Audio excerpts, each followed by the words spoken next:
हम बात करेंगे उदारवादी चरण की। इसमें बंगाल विभाजन हुआ, उसके बाद स्वदेशी प्लस बहिष्कार आंदोलन हुआ, मुस्लिम लीग का इसमें गठन हुआ। ये सब उदारवादी में आते हैं। अब बंगाल विभाजन के बारे में हम स्टडी करेंगे। बंगाल प्रांत में कौन कौन से आते हैं? उड़ीसा, असम, बिहार, झारखंड, बांग्लादेश। बंगाल की राजधानी कहाँ है? कलकत्ता, जो कि भारत में पड़ता है। अब हम बात करेंगे कि बंगाल का ही क्यों विभाजन हुआ था। 1872 ईस्वी में भारत में पहली बार जनगणना हुआ था। इसमें उस टाइम जो थे यहाँ पे लॉर्ड मेयो थे।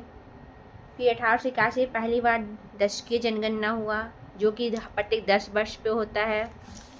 फिर नेक्स्ट जो जनगणना हुआ था फिर 1891 में 10 वर्ष पे हुआ था। फिर जो हुआ था 1901 में हुआ था। और जो 1901 में जो हुआ था जनगणना, इसमें था बांटो और राज करो का नीति था। और 1901 के जनगणना के हिसाब से जो भारत की जो आबादी थी, जनसंख्या था, वो 25.2 करोड़ था। और जो बंगाल की जो जनसंख्या थी वो 7.8 करोड़ थी। मतलब देश का 1/4 हिस्सा था। तो बंगाल जनसंख्या की दृष्टि से सबसे बड़ा प्रांत माना जाता है।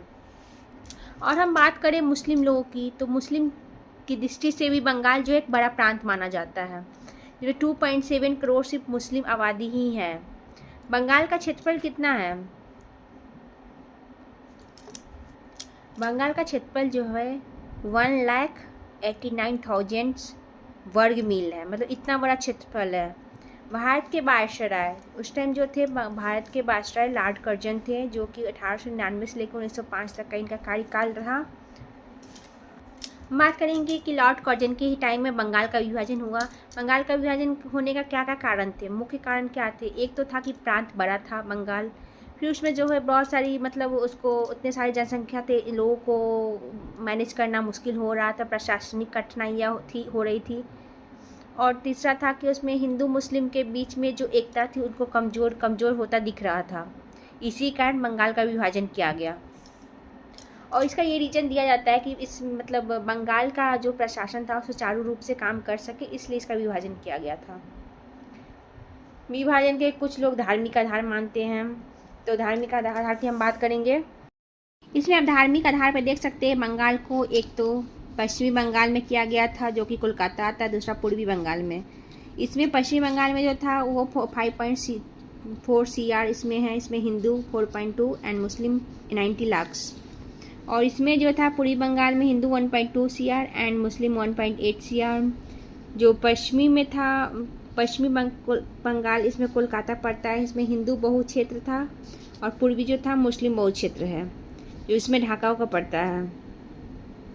फिर इसमें बंगाली किया गया, इसमें भाषा के आधार पर इसको किया गया था, हिंदू और मुस्लिम।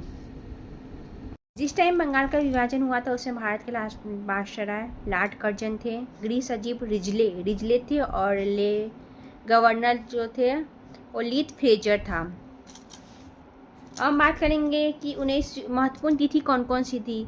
19 जुलाई 1905 को बंगाल विभाजन का प्रस्ताव पेश किया गया था। फिर 20 जुलाई 1905 को विभाजन का प्रस्ताव पारित हुआ। फिर 7 अगस्त 1905 को कलकत्ता में टाउन हॉल में बैठक हुई। इसमें अध्यक्षता सुरेंद्र नाथ बनर्जी कर रहे थे। फिर 16 अक्टूबर 1905 को विभाजित प्रभावी हुआ। इस दिन शोक दिवस मनाया जाता है। फिर जन एकता दिवस मनाया जाता है। फिर रक्षा बंधन दिवस, जो कि रविंद्रनाथ टैगोर थे, उस दिन मनाया जाता है। और मैत्री दिवस भी इसी दिन मनाया जाता है।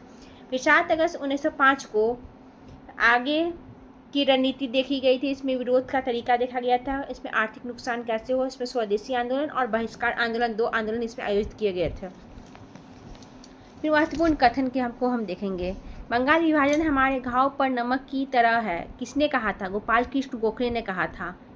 क्या कहा था? बंगाल विभाजन हमारे घाव पे नमक के तरह है। नेक्स्ट था, और बंगाल विभाजन एक निर्मम भूल है, ये भी गोखले ने ही कहा था। वास्तविक भारत जनगणना विभाजन के बाद हुआ, महात्मा गांधी ने कहा था। फिर बंगाल विभाजन हमारे ऊपर वज्र की तरह गिरा, सुरेंद्र नाथ बनर्जी ने कहा था। नेक्स्ट हम बात करेंगे स्वदेशी और बहिष्कार आंदोलन की।